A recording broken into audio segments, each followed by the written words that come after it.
Il y a quelque chose de spécial dans les perles vintage, vous ne trouvez pas, Hélène? Je levai les yeux de la vitrine étincelante pour découvrir Madison qui m'étudiait avec une intensité inhabituelle. Au cours des 8 semaines qu'elle avait passées à fréquenter mon fils, Christophe, c'était la première fois qu'elle suggérait que nous passions du temps ensemble, juste toutes les deux, une journée entre filles chez Lefebvre et Fils, la bijouterie la plus exclusive de la ville. Elles sont intemporelles, approuvai-je, mes doigts planant au-dessus d'un élégant bracelet de perles qui me rappelait celui que ma grand-mère avait porté, bien que je sois surprise que vous vous intéressiez aux pièces anciennes. Le rire de Madison était étudié, mélodieux. J'apprécie la beauté sous toutes ses formes. Christophe a mentionné que vous aviez un œil assez expert pour les bijoux. La mention du nom de mon fils ne semblait pas accidentelle. Rien chez Madison ne l'était jamais. À 29 ans, elle était belle, ambitieuse et totalement concentrée sur la sécurisation de son avenir, plus précisément un avenir avec mon fils de 32 ans, qui occupait toujours la suite d'amis dans ma maison tout en réfléchissant à sa prochaine étape de carrière. Monsieur Lefebvre, appela soudain Madison, faisant signe au propriétaire aux cheveux d'argent qui nous observait discrètement de derrière le comptoir principal. Nous aimerions voir votre collection de fiançailles quand vous aurez un moment. Et voilà, le véritable but de notre sortie. Il ne s'agissait pas de créer des liens avec la mère de son petit ami. C'était une manipulation stratégique, m'utilisant comme complice involontaire dans sa campagne pour précipiter Christophe vers l'hôtel. Bien sûr, madame, répondit le propriétaire, s'approchant avec une courtoisie professionnelle. Madison Parker. Elle tendit la main avec l'assurance de quelqu'un habitué à être reconnu et comblé. Et voici la mère de Christophe, Hélène. Quelque chose changea dans l'expression de monsieur Lefebvre alors qu'il se tournait vers moi. La reconnaissance, suivie d'un sourire chaleureux qui transforma son attitude professionnelle en un plaisir sincère. Madame Cooper? Helene Cooper? Je hochai la tête, surprise. Oui, bien que je ne sois pas sûre que nous nous soyons déjà rencontrés. Nous n'avons pas eu ce plaisir, mais votre réputation vous précède. Votre travail caritatif avec le fonds pour l'orchestre des jeunes est légendaire. Il serra ma main entre les siennes. Ma femme siège au conseil d'administration de l'hôpital avec Marianne Olisté, qui ne tarit pas d'éloges à votre sujet. Le sourire parfaitement entretenu de Madison vacilla légèrement. C'est très aimable, murmurai-je, touché par ce lien inattendu. Veuillez transmettre mes amitiés à votre femme. Je n'y manquerai pas, monsieur Lefebvre jeta un coup d'œil entre nous, puis prit une décision. Mesdames, je serais honoré que vous vous joigniez à moi dans notre salon privé. Nous venons de recevoir une collection remarquable. Je crois que vous l'apprécierez, madame Cooper. Avant que je puisse répondre, il fit un geste à une assistante qui apparut avec une efficacité bien rodée. Rebecca, veuillez préparer le salon Saphir et apporter des rafraîchissements pour madame Cooper et son invité. Le salon Saphir, intervint Madison, sa voix s'élevant légèrement. N'est-ce pas habituellement réservé à nos clients les plus distingués? Tamina Dousement, monsieur Lefebvre. Par ici, s'il vous plaît. Alors que nous le suivions à travers la salle d'exposition principale, j'aperçus le reflet de Madison dans l'un des miroirs. Son expression était un mélange complexe de confusion et d'agacement. Cela ne se déroulait pas selon son scénario. Dans son plan, c'était-elle la personne sophistiquée qui guidait la mère un peu provinciale de son petit ami dans le monde intimidant de la haute joaillerie, pas celle qui regardait cette même mère recevoir un traitement VIP. Le salon. Saphir était une révélation. Un éclairage intime, illuminant des murs de velours bleu nuit, un petit canapé positionné devant un comptoir d'exposition incurvé, et un bar à champagne discret dans un coin. Rebecca apparut avec un plateau d'argent portant des flûtes de champagne et des pâtisseries délicates. Madame Cooper, veuillez vous installer confortablement, m'invita monsieur Lefebvre alors qu'un autre associé entrait avec plusieurs plateaux doublés de velours. Ces pièces viennent d'arriver de notre acquisition aux enchères européennes. Compte tenu de votre appréciation pour l'artisanat historique, j'ai pensé que vous pourriez les apprécier. Les yeux de Madison se plissèrent alors qu'elle me regardait m'asseoir à la place d'honneur sur le canapé. Ce n'était clairement pas sa première visite chez Lefebvre et Fils, pourtant on ne lui avait jamais accordé l'accès à ce sanctuaire intérieur. En fait, intervint-elle avec une gaieté forcée, nous étions principalement intéressés par les montures de fiançailles. Christophe a mentionné qu'il pourrait être prêt à franchir cette étape bientôt, et j'ai pensé que sa mère pourrait aider à choisir quelque chose d'approprié pour la famille. Je gardai soigneusement une expression neutre, bien qu'intérieurement je fusse stupéfaite par son invention effrontée. La semaine dernière encore, Christophe m'avait explicitement dit qu'il était loin d'envisager le mariage, surtout avec quelqu'un qu'il connaissait depuis moins de 2 mois. Bien sûr, acquiesça diplomatiquement monsieur Lefebvre. Nous pouvons certainement voir ses collections aussi, mais d'abord, il dévoila le premier plateau avec un grand geste, révélant un éventail éblouissant de pièces vintage. J'ai pensé que madame Cooper pourrait les apprécier étant donné son expertise. Madison se raidit à côté de moi. Expertise? Monsieur Lefebvre sourit. Votre belle-mère, pardonnez-moi, la mère de votre petite amie, a une sacrée réputation dans certains cercles pour son œil avisé. La vente aux enchères du gala de l'Orchestre des Jeunes l'année dernière présentait plusieurs pièces qu'elle avait sélectionnées et qui ont battu tous les records de collecte de fonds précédents. Je sentis une bouffée de modeste plaisir à la reconnaissance de mon travail de bénévole. Après mon divorce il y a 15 ans, j'avais redirigé mes énergies vers des causes caritatives, découvrant un talent inattendu pour la conservation de collections de bijoux donnés pour des événements de collecte de fonds. Comme c'est intéressant. La voix de Madison avait pris une qualité cassante. Christophe n'a jamais mentionné que sa mère était une passionnée de bijoux. C'est juste un passe-temps, objectai-je, tendant la main vers l'un des plateaux. Un délicat bracelet de perles et de saphir attira mon œil, son artisanat extraordinaire. Oh, c'est exquis. Alors que M. Lefebvre m'aidait à l'attacher autour de mon poignet, je remarquai l'expression de Madison s'assombrir, son champagne intact à côté d'elle. La façade soignée de futures belles-filles intéressées se fissurait visiblement à chaque instant où je restais le centre de l'attention plutôt qu'un accessoire dans sa campagne de mariage. Peut-être pourrions-nous voir ces bagues de fiançailles maintenant, suggéra-t-elle, sa patience s'épuisant clairement, puisque c'est pour cela que nous sommes venus. Le sourire professionnel de M. Lefebvre ne vacilla jamais. Bien sûr, Rebecca s'en occupera dans un instant. Mais d'abord, Madame Cooper, essayez donc les boucles d'oreilles assorties. Elles sont tout à fait. Assez. La voix de Madison trancha l'atmosphère raffinée comme une note discordante. C'est ridicule. Nous sommes ici depuis 30 minutes et vous la flattez comme si elle était de la royauté. Ce n'est personne, juste une femme au foyer divorcée vivant de sa pension alimentaire. La pièce se figea dans un silence choqué. Même Madison semblait surprise de sa propre explosion, mais pas assez pour reculer. D'un mouvement rapide, elle attrapa mon poignet et tira, détachant le bracelet avec une telle force que je haletais de douleur. Vous vous ridiculisez, siffla-t-elle, balançant le bracelet avec mépris, en prétendant être une sorte d'experte en bijoux. Quelle blague pathétique. Vous n'êtes rien d'autre qu'un clown. Un clown triste et désespéré qui essaie de paraître important. Alors que le bracelet glissait de ses doigts pour tomber sur le tapis moelleux, la porte du salon saphir s'ouvrit. Une silhouette imposante emplit l'embrasure. Grand, aux épaules larges, impeccablement vêtu d'un costume sur mesure qui parlait d'une richesse portée avec une familiarité confortable. Sa voix profonde traversa la pièce avec l'autorité tranquille de quelqu'un habitué à un respect immédiat. Touché encore à ma femme, déclara-t-il avec un calme mortel, ses yeux gris acier fixés sur Madison. Et voyez ce qui se passera. Pendant un moment suspendu, personne ne bougea. Le visage de Madison se vida de toute couleur alors qu'elle réalisait qui était l'homme encadré dans la porte, sa taille imposante, l'autorité indéniable dans son port, et surtout la fureur froide dans ses yeux. Je le reconnus instantanément, bien que nous ne nous soyons jamais rencontrés. Joseph Chevalier, fondateur et PDG des hôtels Grand Chevalier, dont le visage faisait régulièrement la une des magazines d'affaires et des pages mondaines. Le genre de richesse qui n'a pas besoin de s'annoncer parce que tout le monde sait déjà. Je suis désolé, balbutia Madison, la reconnaissance se lisant dans ses yeux écarquillés. Il y a eu un malentendu. Je ne savais pas, quelle est ma femme. Joseph entra complètement dans la pièce, son regard se posant brièvement sur moi avec une simulation si parfaite d'affection concernée que je sentis mon souffle se couper. Vous ne saviez pas que quelqu'un s'opposerait à ce que vous la maltraitiez. Sans y penser, je me glissai dans le rôle qu'il avait créé. Instinct de survie peut-être, ou simple appréciation de son intervention inattendue. Chérie, dis-je, ma voix portant juste la bonne note de gratitude soulagée. Je ne t'attendais pas avant 1 heure.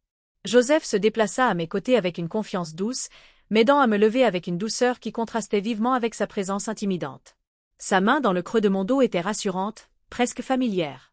Ma réunion s'est terminée plus tôt, répondit-il, ses yeux transmettant un message silentiel. Jouez le jeu. Un timing chanceux, semble-t-il. Madison était passée de pâle à livide. Monsieur Chevalier, je n'en avais aucune idée. Madame Cooper n'a jamais mentionné. Je n'aurais jamais. Et pourtant vous l'avez fait, la coupe à Théil, la voix trompeusement douce. Vous avez traité ma femme de clown, je crois. Vous avez remis en question sa valeur. D'après mon expérience, Mademoiselle Parker, murmura-t-elle. Madison Parker. Mademoiselle Parker. D'après mon expérience, les gens révèlent leur vrai caractère non pas quand les choses vont dans leur sens, mais précisément dans des moments comme ceux-ci.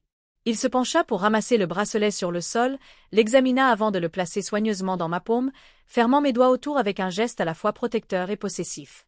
La performance était magistrale. Je me demandais s'il avait suivi une formation théâtrale, ou si commander une pièce venait naturellement aux hommes de sa stature. Cela ne se reproduira plus, promit Madison, le désespoir évident dans chaque syllabe. S'il vous plaît, c'est un terrible malentendu. Christophe, le fils d'Hélène, et moi sommes pratiquement fiancés. Nous sommes presque de la famille. Pratiquement, répéta Joseph, le seul mot étant en quelque sorte dévastateur dans son scepticisme.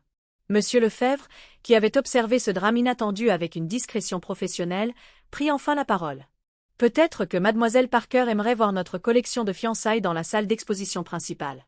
Pendant que madame Cooper se remet de cet incident malheureux. L'opportunité de sortie gracieuse ne fut pas perdue pour Madison, qui hocha frénétiquement la tête. Oui, ce serait parfait. Hélène, je suis vraiment désolée, monsieur Chevalier. Ce fut un honneur de vous rencontrer, malgré les circonstances. Aucun de nous deux ne reconnut ses excuses alors que Rebecca l'escortait hors du salon Saphir, la porte se refermant derrière eux avec un clic décisif. Dans le silence soudain, Joseph Chevalier recula, une distance respectueuse s'ouvrant entre nous maintenant que notre public était parti. Je m'excuse pour cette présomption, madame Cooper, dit-il, sa voix plus chaude mais toujours formelle. Cela semblait la manière la plus expéditive de gérer la situation. Aucune excuse n'est nécessaire, monsieur Chevalier. Je me surpris à sourire malgré le choc persistant du comportement de Madison. C'était un sauvetage plutôt chevaleresque. Joseph, s'il vous plaît. Il me rendit mon sourire, la sévérité de son expression se transformant en quelque chose d'inopinément charmant, et ce fut un plaisir, bien que je doive admettre que je n'ai jamais acquis une épouse aussi soudainement auparavant. Un rire surpris m'échappa, et je ne me suis jamais retrouvée mariée à mon insu non plus. Helene Cooper. Je tendis la main, qu'il prit avec une inclination courtoise de la tête. Je sais. À mon sourcil levé, il clarifia. Monsieur Lefebvre a mentionné votre nom quand je suis arrivé pour mon rendez-vous. J'attendais dans la pièce adjacente quand j'ai entendu le dérangement. Monsieur Lefebvre se racla discrètement la gorge. Je vais vous laisser un moment d'intimité. Madame Cooper, prenez tout le temps dont vous avez besoin. Le bracelet, bien sûr, reste disponible à votre convenance lorsque vous serez prête. Après son départ, Joseph fit un geste vers le canapé. Puis-je me joindre à vous? Je crois que nous avons une introduction plutôt inhabituelle à digérer. Alors que nous nous asseyions, je l'étudiai plus attentivement. Distinguer était le mot qui me venait à l'esprit. Des cheveux argentés qui le mettaient en valeur plutôt que de le vieillir, des rides autour des yeux qui parlaient de rire plutôt que de difficulté, et une aisance en lui-même qui suggérait un homme à l'aise avec sa place dans le monde. Merci, dis-je simplement. Elle m'a complètement prise au dépourvu. La famille peut faire ça, observa-t-il, sa perspicacité me surprenant. Bien que je crois comprendre qu'elle ne fait pas encore vraiment partie de la famille. La petite amie de mon fils depuis 8 semaines, confirmai-je. Bien que selon elle, il soit pratiquement fiancé. Le rire de Joseph était étonnamment chaleureux. Quelque chose me dit que votre fils pourrait avoir une perspective différente sur ce calendrier. En effet, il en aurait une. J'hésitai, puis ajoutai, je devrais probablement le prévenir de ce qui s'est passé ici aujourd'hui. Autour d'un dîner, peut-être? Sugera Joseph. Puis il leva immédiatement une main. Pardonnez-moi, c'était présomptueux. Après une introduction déjà présomptueuse, je me surpris à considérer sa suggestion avec plus de sérieux que je ne l'aurais attendu. Il y avait quelque chose de rafraîchissant et de direct en lui, une clarté d'intention sans jeu ni manipulation, l'opposé exact de ce que je venais de vivre avec Madison. En fait, je m'entendis dire, un dîner serait charmant, comme un remerciement approprié pour votre intervention opportune, et peut-être pour discuter de la manière dont je devrais annoncer à mon fils que je me suis apparemment mariée à un magnate de l'hôtellerie à son insu. Le sourire de Joseph s'approfondit, un plaisir sincère illuminant ses yeux. Je connais l'endroit parfait, en supposant que vous soyez à l'aise d'être vu avec votre nouveau mari, bien sûr. Pour la première fois depuis l'explosion de Madison, je sentis la tension quitter complètement mon corps, remplacée par un frémissement inattendu d'anticipation. Eh bien, répondis-je avec une légèreté nouvelle. Autant profiter de notre lune de miel tant qu'elle dure. Le restaurant choisi par Joseph était d'une élégance discrète, un joyau caché à l'écart des établissements plus ostentatoires de la ville. Aucune enseigne n'annonçait sa présence, juste une simple plaque de laiton à côté d'une lourde porte en chêne qui disait le chêne secret. L'un des secrets les mieux gardés de la ville, expliqua Joseph alors que le maître d'hôtel nous conduisait à une table d'angle isolée, tenue par la même famille depuis 3 générations. Le genre d'endroit où vous ne verrez jamais un téléphone portable sur la table ou n'entendrez personne chercher à se faire valoir. Comme c'est rafraîchissant, répondis-je, appréciant la sophistication discrète. Nappe blanche, éclairage tamisé de vraies bougies, et suffisamment d'espace entre les tables pour que les conversations restent privées. Une fois assis avec les menus et les suggestions de vin, j'étudiai Joseph plus attentivement. Alors, monsieur Chevalier. Joseph, me corrigea-t-il doucement. Joseph, rectify J. Avez-vous l'habitude de venir à la rescousse de femmes inconnues importunées dans des bijouteries, ou était-ce une occasion spéciale aujourd'hui? Ces rides du rire s'approfondirent. Je vous assure, aujourd'hui était sans précédent, bien que je doive avouer que je savais déjà qui vous étiez avant l'incident. Cela me surprit. Oh, Monsieur Lefebvre a mentionné votre nom quand je suis arrivé pour mon rendez-vous. Quelque chose à propos du fonds pour l'orchestre. Cela m'a interpellé car j'ai contribué à leur gala annuel, bien que nous ne nous soyons jamais croisés là-bas. La coïncidence me fit sourire. J'ai présidé le comité des enchères ces 5 dernières années. Le monde est petit, en effet. Il soutint mon regard un moment de plus que strictement nécessaire. Bien que je soupçonne que vous et moi évoluions dans des cercles adjacents depuis un certain temps sans nous croiser, il y avait quelque chose d'inopinément captivant dans sa manière directe. Pas de jeu, pas de faux-semblants, juste un intérêt franc. Après 15 ans à naviguer dans les scènes de rencontres post-divorce remplies d'interactions calculées, la simplicité était presque désorientante. Et qu'est-ce qui vous a amené chez Lefebvre aujourd'hui? Demandai-je. Puisque nous sommes apparemment mariés maintenant, je devrais probablement savoir ce que mon mari achète chez des bijoutiers exclusifs. Son expression s'adoucit d'une affection remémorée. Le 70e anniversaire de ma sœur le mois prochain. Elle a toujours été mon plus grand soutien. De mon premier hôtel en difficulté à la chaîne internationale, je voulais quelque chose de spécial pour elle. La chaleur sincère dans sa voix en révélait plus sur lui qu'il ne le réalisait peut-être. Un homme à succès qui donnait la priorité aux relations familiales en disait long sur son caractère. Et vous, demanda-t-il. Avant l'intervention de Mademoiselle Parker, qu'est-ce qui vous a amené là-bas? J. Superai, le souvenir du stratagème de Madison Revenant. Une manipulation, semble-t-il. Madison a orchestré la sortie, probablement pour semer des idées de mariage concernant mon fils. Je suppose qu'elle pensait que je serais tellement ébloui par des bijoux coûteux que je commencerais à laisser tomber des allusions à Christophe sur les demandes en mariage. Au lieu de cela, elle a découvert que vous y étiez déjà connu et respecté, observa Joseph. Cela ne faisait clairement pas partie de son scénario. Non, approuvai-je alors que notre vin arrivait. Madison a une vision très spécifique de moi comme la mère ennuyeuse et sans importance qui devrait être reconnaissante de son attention. Découvrir que j'avais une sorte d'identité indépendante au-delà de celle de la mère de Christophe l'a complètement déstabilisé. Joseph leva son verre dans un petit toast. Aux identités indépendantes, alors que nous trinquions, je sentis un frémissement inattendu de connexion. Il y avait quelque chose de libérateur à partager un repas avec quelqu'un qui n'avait aucune idée préconçue sur moi. Pas d'histoire commune à naviguer, pas de dynamique familiale à considérer, juste 2 adultes appréciant la compagnie de l'autre. Je devrais vous avertir, dis-je après l'arrivée de notre entrée, je pourrais avoir besoin d'appeler mon fils après le dîner. Étant donné le tempérament de Madison, je soupçonne qu'elle est déjà en train de concocter une version des événements d'aujourd'hui qui la présente comme la victime. Joseph hocha la tête pensivement. Les dynamiques familiales sont toujours compliquées. Avez-vous une relation proche avec votre fils? Oui, bien qu'elle ait été mise à l'épreuve depuis qu'il est revenu à la maison l'année dernière après l'effondrement de sa start-up. J'hésitai, puis optai pour l'honnêteté. Christophe est brillant, mais il a du mal à aller au bout des choses. Madison est sa 3e relation cette année et de loin la plus déterminée, et l'implication de son père est minimale, par son choix. Le divorce remonte à 15 ans et la nouvelle famille d'Edward à Seattle occupe la plupart de son attention. Joseph absorba cela sans jugement. Et vos autres enfants? Vous n'avez mentionné qu'un seul fils tout à l'heure. Mes filles, Emma et Sophie, vivent sur des côtes opposées. Emma est pédiatre à Lille. Sophie travaille dans le droit de l'environnement à Marseille. La fierté réchauffa ma voix. Elles sont toutes les 2 merveilleusement indépendantes, ce qui signifie que je les vois rarement en dehors des vacances. Elles ont l'air remarquables, dit Joseph, un intérêt sincère dans son expression. Elles doivent tenir de leur mère. Le compliment, délivré sans flatterie, apporta une chaleur inattendue à mes joues. C'est gentil à vous de dire cela, bien que vous ne sachiez que très peu de choses sur moi, à part ma capacité apparente à tirer le drame dans les bijouteries. Je sais que vous consacrez un temps considérable à des causes pour enfants, contrat-il. Je sais que Monsieur Lefebvre vous tient en haute estime, ce qui en dit long à la fois sur votre caractère et votre expertise. Et je sais que vous avez géré une situation profondément inconfortable aujourd'hui avec une grâce remarquable. Ces observations, spécifiques et réfléchies plutôt que de la flatterie générique, me frappèrent. Cet homme prêtait réellement attention, une qualité plus rare qu'on ne pourrait le croire. À votre tour, dis-je, détournant l'attention de ma soudaine conscience de moi-même. Dites-moi quelque chose sur Joseph Chevalier qui ne se trouve pas dans les profils d'affaires. Il réfléchit, son expression pensive. Je fais de terribles crêpes, mais d'excellentes omelettes. Je collectionne les premières éditions de romans policiers, et bien que je possède des hôtels dans le monde entier, je suis le plus heureux dans mon chalet dans les Alpes, où la connexion Internet est au mieux incertaine. Chaque détail révélait un homme plus nuancé que sa persona publique ne le suggérait. Alors que notre dîner se poursuivait avec une excellente cuisine et une conversation étonnamment facile, je me surpris à apprécier sincèrement sa compagnie, son humour peint sans rire, ses questions réfléchies, son intérêt évident pour mes réponses. Au dessert, je réalisai avec une certaine surprise que je n'avais pas vérifié mon téléphone une seule fois ni pensé au drame de Madison depuis plus d'une heure. Pour la première fois depuis plus longtemps que je ne pouvais me souvenir, j'étais simplement présente, engagée dans le moment avec quelqu'un qui semblait tout aussi engagé avec moi.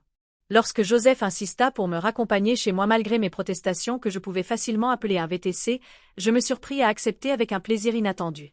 Après tout, dit-il avec ce sourire chaleureux qui devenait familier, quel genre de mari serais-je si je ne veillais pas à ce que ma femme rentre en toute sécurité? La Bentley de Joseph venait de s'éloigner de mon allée quand j'ai remarqué la voiture de Christophe garée dans la rue, inhabituelle pour un mardi soir où il travaillait généralement tard. Les lumières du salon brillaient malgré l'heure, une autre déviation de la routine.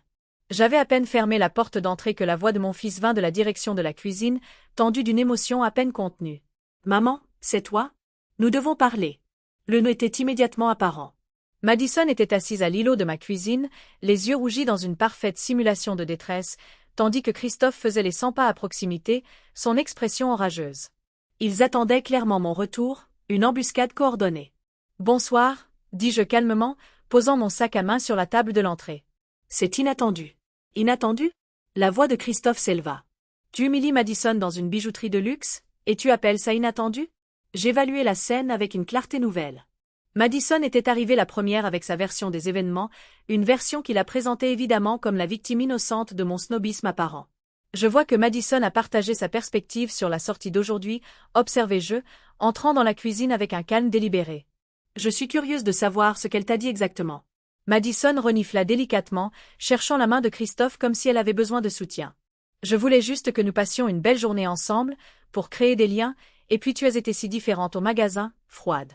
Quand j'ai admiré ces bagues de fiançailles, tu as pratiquement ricané. Mes sourcils se levèrent d'eux-mêmes. C'est ce qui s'est passé? Et puis elle continua, la voix parfaitement tremblante.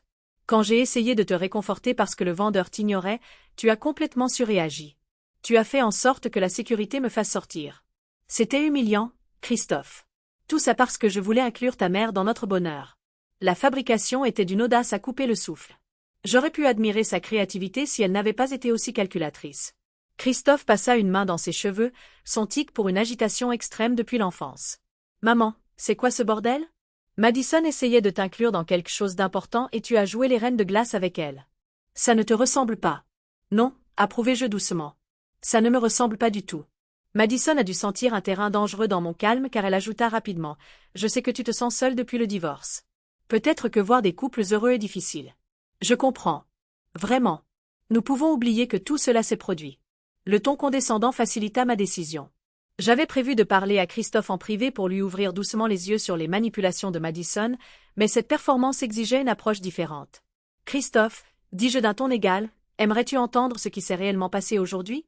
Parce que Madison vient de livrer une masterclass en fiction créative. » Les yeux de Madison se plissèrent un instant avant de s'écarquiller de douleur feinte. « Tu vois, c'est exactement ce que je veux dire. » See defensive as I hostile. En fait, continuai-je en sortant mon téléphone. Commençons par la vraie raison pour laquelle Madison a organisé la sortie d'aujourd'hui. Pas pour créer des liens, mais parce qu'elle voulait me manipuler pour que je te pousse à la demander en mariage.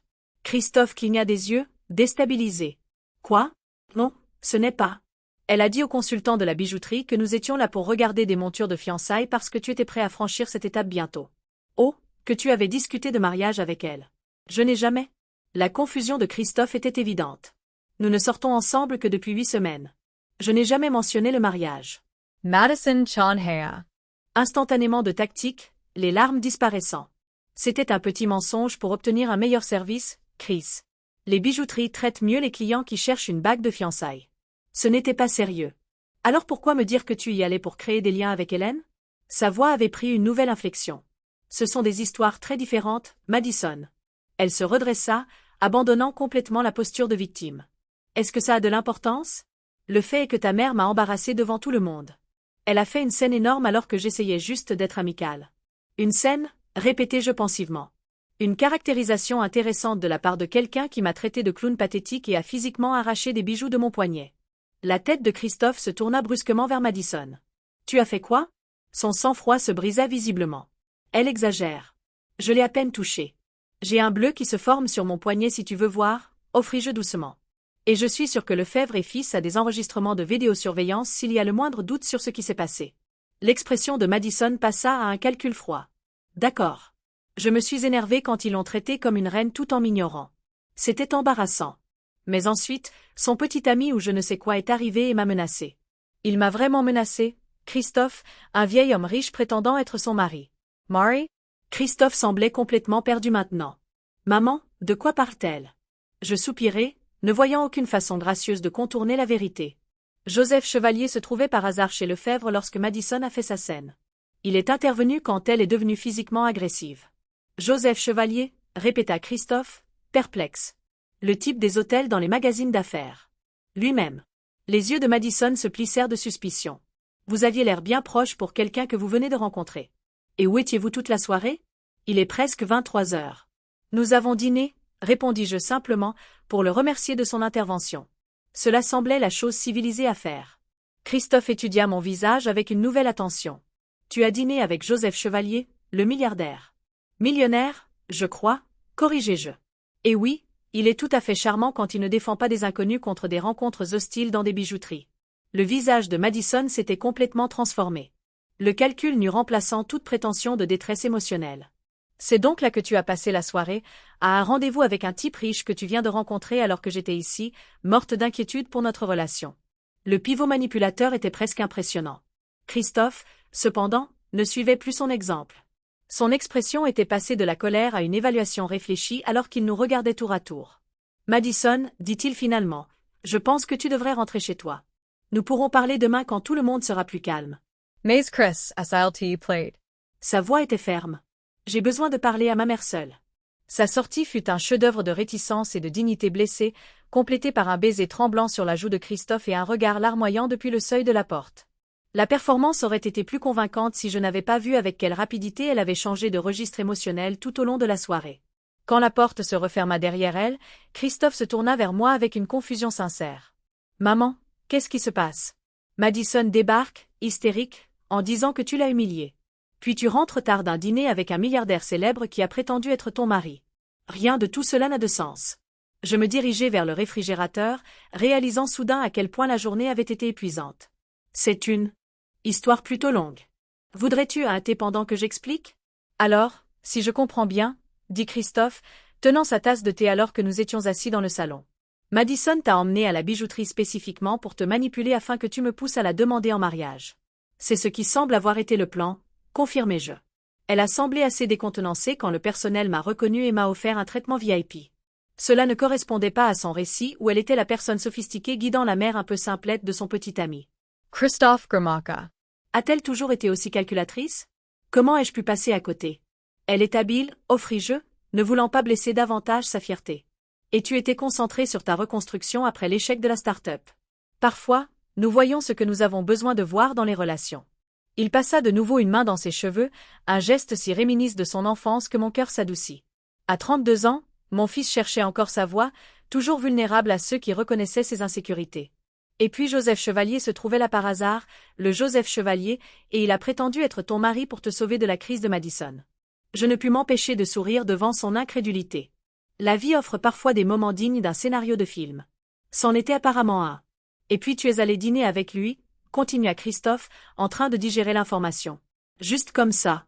Cela semblait la manière appropriée de le remercier, répondis-je, bien que je reconnus l'inadéquation de cette explication même en la donnant.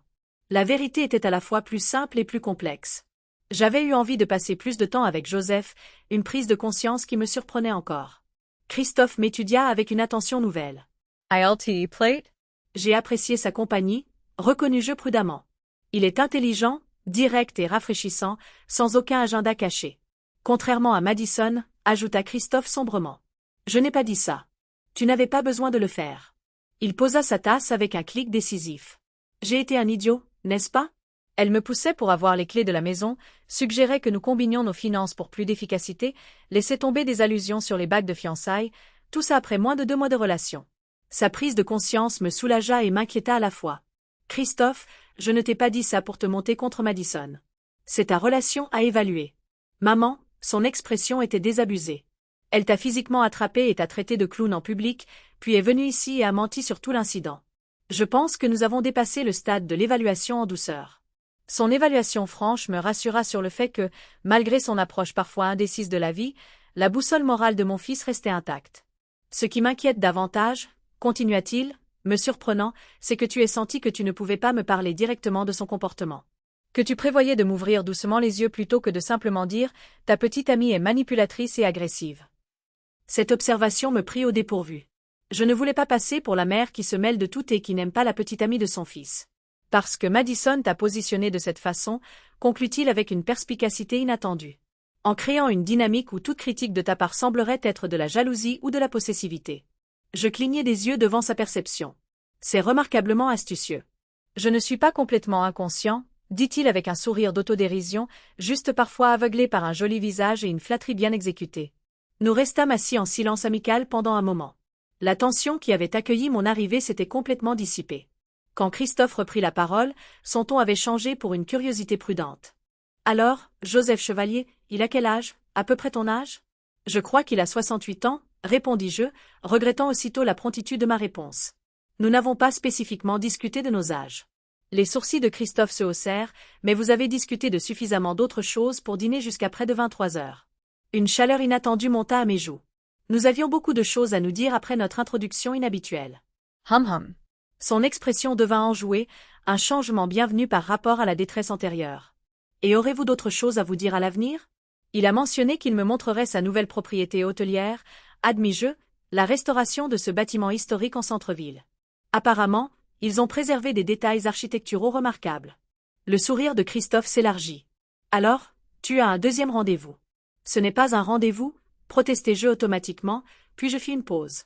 Du moins, je ne pense pas que ce soit un rendez-vous. C'est une courtoisie professionnelle.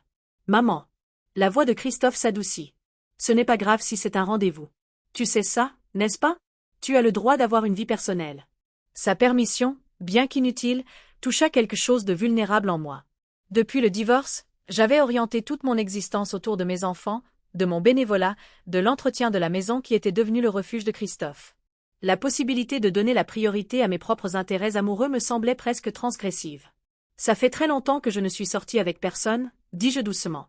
Et Joseph Chevalier, eh bien, c'est Joseph Chevalier. Son monde est assez différent du mien. Vraiment? Contesta Dausman Christophe. Vous siégez tous les deux dans des conseils d'administration culturelle. Vous êtes tous les deux à un stade de la vie où vos enfants sont grands. Et apparemment, vous faites tous les deux vos achats dans des bijouteries de luxe et appréciez les mêmes restaurants. Présenté ainsi, l'écart entre nos mondes semblait moins intimidant. Pourtant, je tempérais mes attentes. Un dîner et une visite potentielle d'une restauration d'hôtel ne constituent guère une relation, Christophe. Mais c'est un début, insista-t-il. Et maman, je ne t'ai pas vu rougir comme ça depuis, eh bien, peut-être jamais. Je touchai mes joues, consciente de moi-même, agacée de les trouver encore chaudes. La journée a été inhabituelle. L'expression de Christophe redevint sérieuse. À propos de Madison. Je dois mettre un terme à cette histoire proprement. Quelqu'un qui te traite de cette façon n'est pas quelqu'un que je veux dans ma vie. Un soulagement m'envahit, bien que j'essayais de ne pas le montrer trop clairement. C'est ta décision à prendre, mais j'apprécie le sentiment qui la sous-tend. Il se leva, s'étirant avec la grâce dégingandée qu'il avait depuis l'adolescence. Je devrais aller dormir. J'ai une réunion tôt demain avec cette start-up de la tech dont je t'ai parlé. Il y a peut-être une opportunité d'emploi. Alors qu'il se penchait pour m'embrasser sur la joue, un geste qui était devenu plus rare à mesure qu'il établissait son identité d'adulte, il ajouta. Et maman, je pense que c'est génial que tu te fasses de nouveaux amis. Tu mérites quelqu'un qui voit à quel point tu es incroyable. Après son départ, je restai dans le salon, ressassant les événements de la journée. Le comportement choquant de Madison, l'intervention inattendue de Joseph, le dîner qui s'était étiré pendant des heures alors que la conversation coulait avec une facilité surprenante. Mon téléphone sonna avec un SMS. Bien rentré. Je me rends compte que nous n'avons jamais confirmé notre visite de la restauration du Grand Chevalier pour jeudi après-midi. Toujours intéressé? Joseph. Je me surpris à sourire en tapant ma réponse. Bien rentré, mais dans une confrontation inattendue avec Christophe et Madison. Elle était déjà arrivée avec sa version des événements. Tout est résolu maintenant. Et oui, jeudi me semble parfait. Sa réponse arriva presque immédiatement. Confrontation? Tout va bien? Je suis libre pour déjeuner demain si tu veux en parler. L'offre de soutien prompte, sans pression ni attente, me réchauffa de manière inattendue. Je n'hésitai que brièvement avant de répondre. Le déjeuner serait agréable. Et ne t'inquiète pas, la confrontation s'est mieux terminée qu'elle n'a commencé. Mon fils y voit plus clair maintenant. Alors que je me préparais à me coucher, je me surpris à contempler les étranges tournants que la vie pouvait prendre. 24 heures plus tôt, Joseph Chevalier était un nom que je ne connaissais que par les nouvelles économiques. Madison semblait simplement ambitieuse plutôt que manipulatrice, et j'étais contente de ma routine de bénévolat et de soirées tranquilles à la maison. Maintenant, tout semblait légèrement altéré. Des paysages familiers vus sous un nouvel angle, révélant des possibilités inattendues que je n'avais pas envisagées depuis des années. Le café des Tilleuls occupait le rez-de-chaussée d'une maison de ville rénovée, ses tables en terrasse ombragées par des parasols en toile bleu marine et blanc impeccable. Joseph était déjà assis quand je suis arrivée, se levant immédiatement dès qu'il m'a aperçu. Ses manières courtoises, se lever quand une femme arrivait ou quittait la table, ouvrir les portes, marcher du côté de la rue sur le trottoir, appartenaient à une époque antérieure, mais ne semblaient jamais performatives ou exagérées. « Vous êtes ravissante », me salua-t-il, son sourire réchauffant ses yeux. « J'espère que la terrasse ne vous dérange pas. » Le temps semblait trop parfait pour le gâcher. « C'est idéal », approuvai-je, m'installant dans la chaise qu'il tenait pour moi. L'air printanier portait l'odeur des arbres en fleurs à proximité, un répit bienvenu de la climatisation. Après que nous ayons commandé une salade méditerranéenne pour moi, un saumon grillé pour lui, Joseph se pencha légèrement en avant. « Alors, parlez-moi de cette confrontation. » J'étais inquiet. Je racontai le drame de la soirée précédente, des larmes théâtrales de Madison à la clarté finale de Christophe. Joseph écouta attentivement, son expression pensive. « Votre fils semble perspicace, observa-t-il quand j'eus fini. Une fois qu'il a eu toutes les informations. Il l'est, approuvai-je, bien que parfois lent à reconnaître la manipulation quand elle est enrobée de flatterie et d'attention. Une vulnérabilité humaine commune, nota Joseph sans jugement. Nous avons tous nos angles morts, surtout en ce qui concerne les relations amoureuses. Le serveur arriva avec nos plats, offrant une pause naturelle dans la conversation. Alors que nous commencions à manger, Joseph demanda « Madison a-t-elle tenté de vous contacter aujourd'hui ?» 3 SMS, de plus en plus désespérés dans leur ton. Confirmai-je. D'abord s'excusant pour le malentendu, puis suggérant que nous repartions à zéro pour le bien de Christophe, et enfin proposant un brunch ce week-end pour mettre les choses au clair. Les sourcils de Joseph se haussèrent, persévérante et calculatrice. J'ajoutai, elle ne sait pas que Christophe a déjà décidé de rompre. Elle essaie de me neutraliser en tant que menace avant qu'il ne réalise pleinement ce qui s'est passé. Stratégique, reconnut Joseph, bien que finalement fût-il si votre fils a percé sa façade. Christophe m'a envoyé un texto pour me dire qu'il la verrait ce soir pour rompre. Il semblait assez résolu. Joseph m'étudia par-dessus son verre d'eau. Et comment vous sentez-vous par rapport à tout ça? Être plongé au milieu du drame relationnel de votre fils n'a pas dû être agréable. La question était d'une directivité rafraîchissante. La plupart des gens se seraient concentrés exclusivement sur la situation de Madison ou les réactions de Christophe, ignorant complètement ma propre expérience. Soulagé, admis-je, mais aussi un peu coupable de me sentir soulagé. Aucune mère ne veut être le catalyseur de la rupture de son enfant, même quand c'est clairement pour le mieux. Joseph Hochelatet. L'instinct maternel de protéger ses enfants de la douleur, même d'une douleur nécessaire. Exactement. Bien qu'à 32 ans, Christophe n'ait guère besoin de ma protection. N'en soyez pas si sûr, répondit Joseph avec un sourire ironique. Ma sœur essaie toujours de me protéger à 68 ans. Je soupçonne que c'est une impulsion qui dure toute la vie. Cet aperçu de sa dynamique familiale m'intrigua. Vous avez mentionné votre sœur plusieurs fois. Vous devez être proche. Elisabeth a été mon roc depuis la mort de nos parents, confirma-t-il. C'est à cause d'elle que j'ai lancé l'entreprise hôtelière en premier lieu. Je penchai la tête, interrogative, et il élabora. Après l'université, je travaillais dans l'immobilier commercial, principalement des immeubles de bureaux. On a diagnostiqué un lupus à Lizzie, et ses traitements médicaux nécessitaient de fréquents déplacements chez des spécialistes. Les hébergements dans ces centres médicaux étaient toujours épouvantables, stériles, déprimants, la dernière chose dont quelqu'un a besoin lorsqu'il fait face à des problèmes de santé. Son expression s'adoucit d'une détermination remémorée. J'ai décidé que les patients et leurs familles méritaient mieux. J'ai converti un vieil immeuble près d'un grand centre hospitalier spécialisé en mon premier grand chevalier. Un hébergement de luxe spécialement conçu pour les séjours médicaux de longue durée, avec des kitchenettes, des espaces de travail confortables pour les membres de la famille, et absolument aucune esthétique hospitalière. Ce n'est pas l'histoire d'origine que j'aurais attendue pour une chaîne d'hôtels de luxe, admis-je, touché par la motivation personnelle derrière son empire commercial. La plupart des gens supposent que j'ai commencé avec les voyageurs d'affaires ou le tourisme. Il reconnut que l'accent médical est toujours là, bien que moins proéminent maintenant. Chaque grand chevalier maintient une suite de fondations dans chaque propriété, réservée aux familles confrontées à des situations médicales catastrophiques. La révélation changea ma compréhension de lui. Ce n'était pas une richesse bâtie sur des opportunités de marché abstraites, mais sur la réponse à un besoin profondément personnel, rendant les moments difficiles de la vie plus supportables pour les autres. Votre sœur doit être très fière de ce que vous avez construit, dis-je. Elle me rappelle régulièrement qu'elle est responsable de mon succès, répondit-il avec un humour affectueux, d'où l'expédition shopping pour son anniversaire qui a conduit à notre rencontre non conventionnelle. Notre conversation serpenta tout au long du déjeuner, abordant mon travail de bénévole avec le fond de l'orchestre, sa dernière restauration d'hôtel, et revenant finalement à notre visite prévue jeudi. Juste un avertissement, dit Joseph alors que nous finissions notre café. Le bâtiment est encore en construction active dans certaines zones. Je fournirai l'équipement de sécurité approprié, mais si vous préférez attendre qu'il soit plus avancé. J'adorerais le voir en cours de processus, l'assurai-je. La transformation est toujours la partie la plus intéressante. Quelque chose dans ma réponse sembla lui plaire. La plupart des gens ne veulent voir que le produit fini, toute preuve d'effort et de défi soigneusement dissimulé. Alors il manque la partie la plus fascinante de l'histoire, contrai-je. La façon dont quelque chose devient ce qu'il est importe plus que son apparence finale. Le regard de Joseph retint le mien avec une intensité inattendue. Exactement. Alors qu'il me ramenait à la maison après le déjeuner, un silence confortable s'installa entre nous, le genre qui ne semble ni vide ni exigeant, juste un espace partagé paisible. Quand il s'arrêta devant mon allée, je fus surprise de voir la voiture de Christophe déjà là. Il travaillait généralement jusqu'au soir le mercredi. Il semble que mon fils soit rentré tôt, observai-je, perplexe. Joseph jeta un coup d'œil à la modeste maison de style Tudor qui était ma maison depuis 30 ans. Peut-être a-t-il décidé de ne pas attendre ce soir pour parler à Madison. Peut-être. Je rassemblai mon sac à main, puis me tournai vers Joseph avec une sincère appréciation. Merci pour le déjeuner et pour avoir écouté mes drames familiaux sans jugement. J'ai apprécié chaque minute, répondit-il avec une chaleur qui suggérait une sincérité totale. Et j'attends jeudi avec impatience. Alors que j'atteignais la poignée de la porte, Joseph ajouta. Hélène, quoi qu'il se passe avec votre fils, souvenez-vous que vous n'êtes pas responsable de la gestion des relations d'adultes qui ne sont pas les vôtres. Votre compassion est admirable, mais ne la laissez pas devenir un fardeau. Cette perspicacité était si précisément ce que j'avais besoin d'entendre qu'elle me laissa momentanément sans voix. Pendant des années, j'avais endossé la responsabilité d'apaiser les tensions familiales, d'anticiper les besoins, de créer l'harmonie, souvent au détriment de mes propres préférences.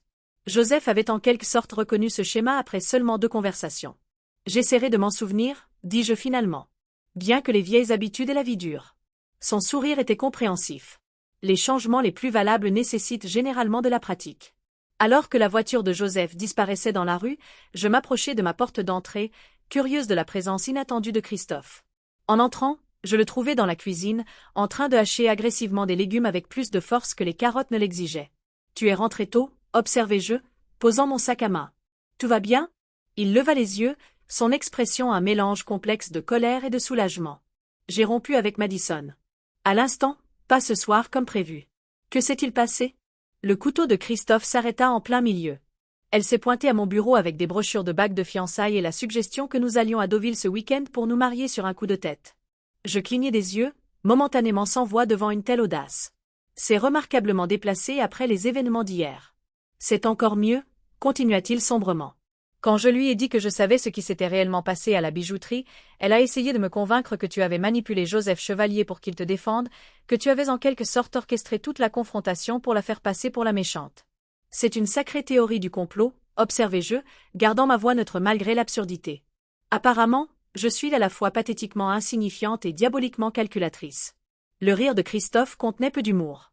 C'est exactement ce qui n'a pas de sens dans sa version. Elle n'arrive pas à décider si tu es une divorcée triste et seule ou une manipulatrice de génie avec des hommes riches à tes pieds.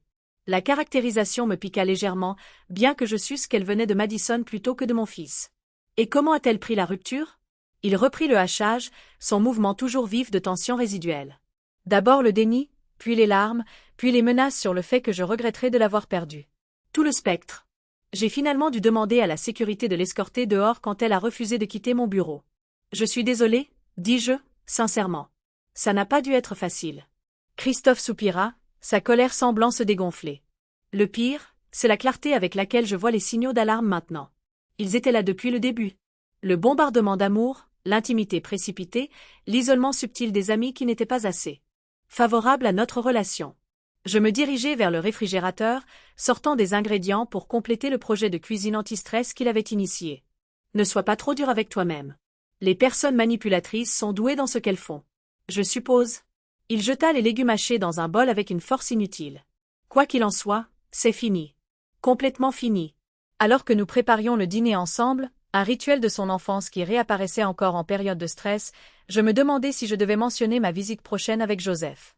Christophe résolut mon dilemme en remarquant ma distraction. Tu semblais plongé dans tes pensées à l'instant, observa-t-il. Tout va bien?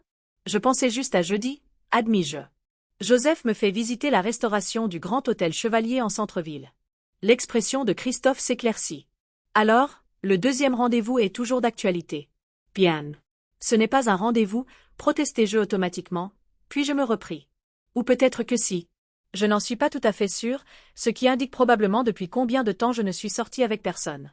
Le sourire de mon fils était sincère pour la première fois depuis que j'étais rentrée. Maman, un homme n'offre pas de visite privée de ses projets de restauration de plusieurs millions d'euros à des femmes qui ne l'intéressent pas. Fais-moi confiance là-dessus. Alors que nous continuions à cuisiner, je me surpris à envisager la possibilité que Christophe ait raison, que l'intérêt de Joseph puisse s'étendre au-delà d'une gratitude amicale pour une expérience partagée inhabituelle. La pensée était à la fois exaltante et terrifiante, comme se tenir au bord d'un plongeoir après des décennies loin de la piscine. Mais peut-être était-il temps de se souvenir de ce que c'était que de faire le grand saut. Le projet de restauration du Grand Hôtel Chevalier dominait l'angle de la rue aux Sornes et de la 5e. Sa façade imposante en calcaire était partiellement masquée par un échafaudage sophistiqué. Construit à l'origine en 1928 en tant que première banque métropolitaine, le bâtiment avait connu diverses incarnations, sièges financiers, bureaux gouvernementaux et brièvement une galerie marchande mal conçue avant de rester vacant pendant près d'une décennie. Joseph m'attendait à une entrée temporaire marquée bureau de chantier.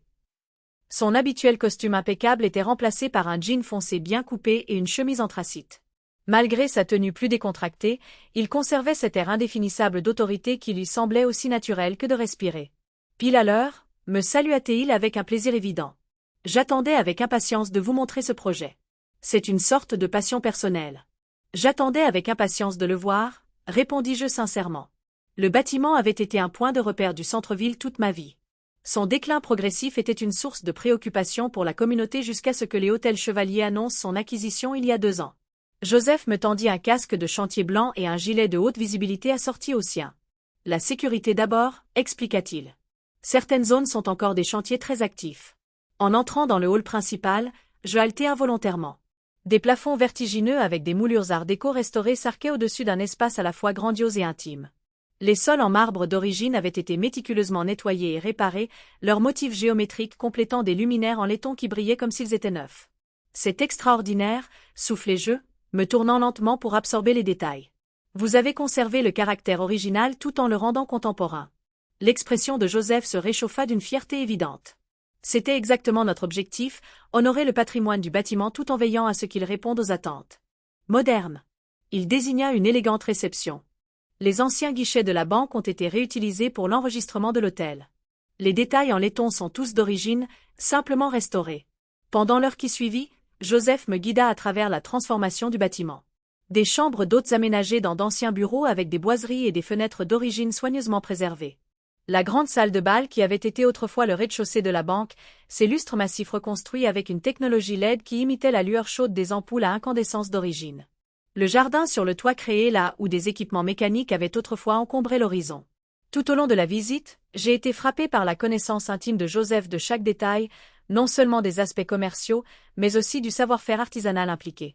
Il connaissait l'origine du marbre de remplacement lorsque les pièces d'origine ne pouvaient être sauvées, le nom du maître ébéniste qui avait recréé les moulures endommagées, la formulation de peinture spécifique développée pour correspondre aux couleurs d'origine tout en respectant les normes environnementales modernes.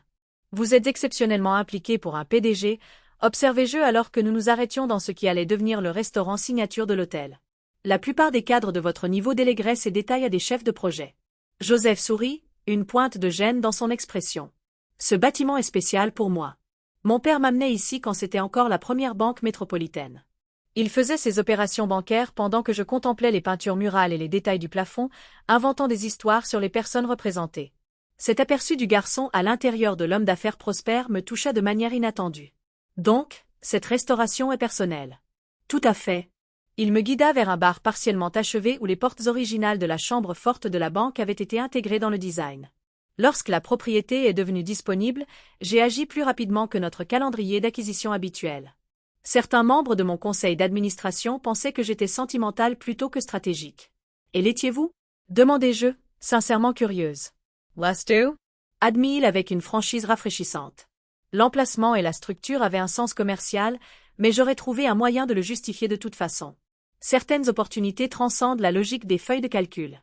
Cette philosophie résonna profondément en moi, reconnaissant les réalités pratiques tout en laissant de la place pour la connexion émotionnelle et le sens. C'était un équilibre que j'avais toujours valorisé, mais que j'avais rarement entendu articulé par des dirigeants d'entreprises prospères. Alors que notre visite se poursuivait aux étages supérieurs, Joseph désigna une porte au bout d'un couloir presque terminé. J'ai gardé quelque chose de spécial pour la fin, notre suite signature. Il utilisa une carte clé électronique pour ouvrir la porte, révélant un superbe espace sur 2 étages occupant le coin nord-ouest du bâtiment. Des fenêtres allant du sol au plafond offraient des vues spectaculaires sur la ville, tandis qu'un escalier flottant menait à une chambre en mezzanine surplombant le salon principal. « C'est à couper le souffle, dis-je, me dirigeant vers les fenêtres. La lumière de l'après-midi filtrait à travers les impostes en verre plombé d'origine, projetant des motifs prismatiques sur les parquets polis. La suite Elisabeth, expliqua Joseph, me rejoignant à la fenêtre, du nom de ma sœur, bien sûr. Bien sûr, fis-je écho avec un sourire. Elle sera honorée. Elle est plus susceptible de se plaindre que les placards ne sont pas assez grands, répondit-il avec un humour affectueux. Lizzie n'a jamais été impressionnée par les gestes qui portent son nom. Elle préfère les considérations pratiques. Une femme selon mon cœur, observai-je, me tournant pour admirer les détails bien pensés de la suite, des coins lecture aménagés dans les embrasures des fenêtres, des étagères sur mesure qui mettaient en valeur plutôt que de dissimuler les caractéristiques architecturales de la pièce, un éclairage conçu pour compléter plutôt que concurrencer la lumière naturelle. Je pense que vous vous entendriez bien, dit Joseph, me regardant explorer l'espace. Vous partagez une approche similaire de la vie, pragmatique, et une profonde appréciation pour la beauté qui sert un but plutôt que d'exister simplement pour le spectacle. L'observation était étonnamment perspicace et juste. Toute ma vie, j'avais été attiré par les objets et les espaces qui équilibraient forme et fonction, esthétique et praticité. C'était l'une des raisons pour lesquelles je n'avais jamais pleinement adopté l'approche purement décorative favorisée par beaucoup dans mon cercle social.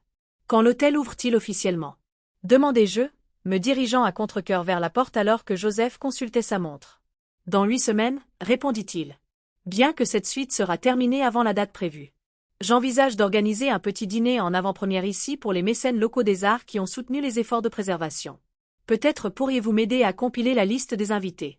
La demande, professionnelle mais personnelle, m'impliquant dans son monde sans présomption, me sembla parfaitement calibrée. Je serais heureuse de le faire, acceptai-je. Le conseil d'administration du fonds de l'orchestre comprend plusieurs défenseurs de la préservation qui apprécieraient de voir la restauration de près. Alors que nous descendions dans l'ascenseur de chantier, Joseph demanda soudain. « Dîneriez-vous avec moi ce soir? Il y a un petit restaurant italien près d'ici qui survit miraculeusement malgré son refus de prendre des réservations ou des cartes de crédit. Le meilleur risotto en dehors de Milan. » L'invitation spontanée me prit au dépourvu, bien qu'agréablement. « J'adorerais, répondis-je avant que la conscience de moi-même ne puisse intervenir. Bien que je ne sois guère habillé pour dîner dehors. Je désignai mon pantalon décontracté et mon chemisier, choisis pour leur aspect pratique plutôt que pour leur élégance. Le sourire de Joseph s'approfondit, parfait pour chez Vittorio. C'est délibérément sans prétention. Le propriétaire croit que l'atmosphère vient de la nourriture et de la conversation, pas des codes vestimentaires ou de la vaisselle de créateur. 2 heures plus tard, assise à une table en bois usé dans un restaurant pas plus grand que mon salon, je compris exactement ce que Joseph voulait dire. Chez Vittorio occupait le rez-de-chaussée d'un étroit bâtiment en briques, son intérieur éclairé par de simples suspensions et des bougies dans des bouteilles de vin. Pas de nappe, pas de couverts élaborés, juste une nourriture phénoménale servie sur de la vaisselle dépareillée par les membres de la famille du propriétaire. Ce risotto est extraordinaire, reconnus-je après ma première bouchée. Il vaut bien les 20 minutes de préparation. Vittorio refuse de précuire ou de précipiter le processus, expliqua Joseph, visiblement satisfait de mon appréciation. Il croit qu'un vrai risotto exige une patience et une attention qui ne peuvent être ratées. Une philosophie qui s'applique à beaucoup de choses valables, observai-je, acceptant un morceau de pain croustillant qu'il m'offrit du panier partagé. Les yeux de Joseph rencontrèrent les miens avec ce regard direct qui semblait voir au-delà des politesses sociales. En effet, alors que notre dîner progressait, la conversation coulait avec la même aisance naturelle que j'avais ressentie lors de nos rencontres précédentes.